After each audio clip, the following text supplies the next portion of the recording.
I'm Barry Chandler. I'm a curatorial assistant at the Bill Douglas Cinema Museum. I'm Pharoahs. I'm a second year archaeology student at the university, and I started helping with this exhibition as part of a student placement.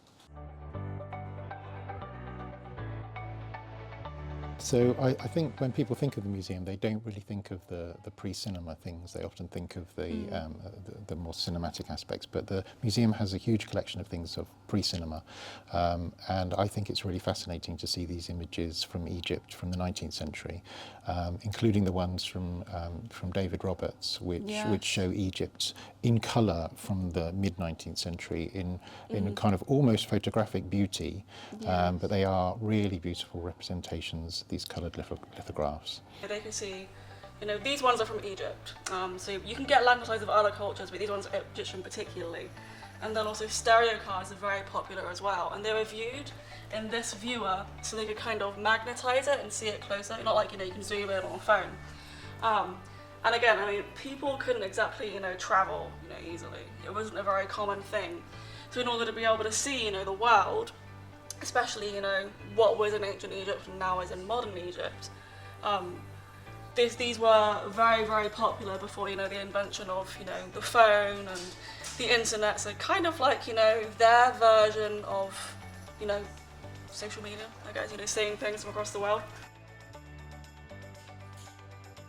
This part of the exhibition's got all of our mid-20th century epic cinema in it, which includes Caesar and Cleopatra and the Ten Commandments and the 1960s Cleopatra. So this goes from the 1940s to the 1960s, and it particularly includes the Ten Commandments, which was probably the most expensive film ever made at the time it was made. Yes. And it's one of the most commercially successful films of all time. It took, I think, more than £100 million when it was created. So this was like the most expensive in the 40s to produce. This was the most expensive to produce in the 50s. So they were very kind of popular of their decade, and quite a shift.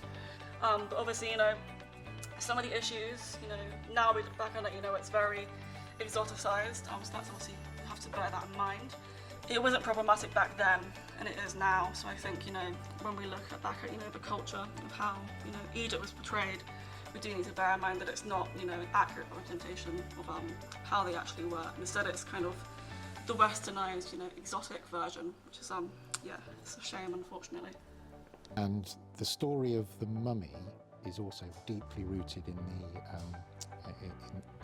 the archaeology of the discovery of Tutankhamun's tomb.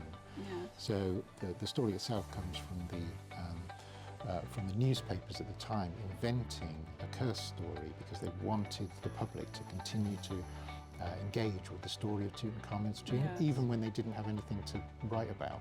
So they created the curse story, and then that was so popular in itself that it manifested itself as the Mummy film, the original Mummy film, which is based on the story of the curse of Tutankhamun. And then that story itself was remade, so there are remakes of the Mummy, and then it was reimagined by Hammer, so it became another set of remakes, and then it was remade in the 1990s with the Mummy and the Mummy Returns, and more remakes of the Mummy, and then it even went to in the 2000s with films like Bubba Hotep, Yes. Which is this fantastic reimagining of the Mummy in an old people's home with Elvis and JFK. Yeah. So it's just a fantastic thread of a story which lasts almost 100 years. And they even attempted to remake it with Tom Cruise, but that was a bit of a disaster. Yes.